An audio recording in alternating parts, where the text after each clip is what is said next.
Hi, I'm doing this video about my haibike all-mountain. It's done 4,000 miles now, so it's got quite a lot of mileage on it, and I've had to replace the rear cassette, the chain, around 2,000 miles. But I've noticed recently the front chain ring has worn quite a lot.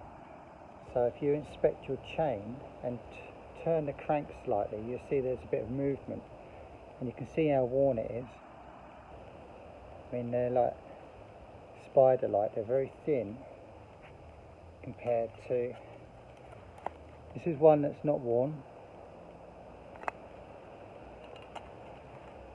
compared to one that is worn. That's very thin. So that's something you're going to have to look out for when you've got an e-bike.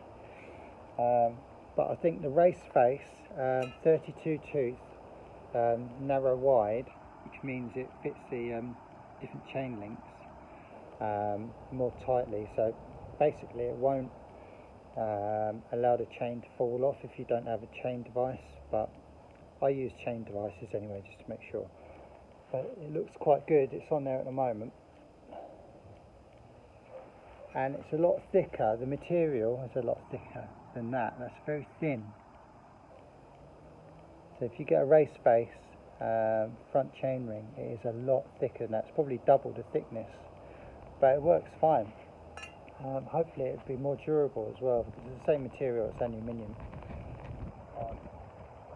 But yeah, it's a good e-bike that. I highly recommend the haibikes. I haven't had any problems with it. But yeah, that's it really.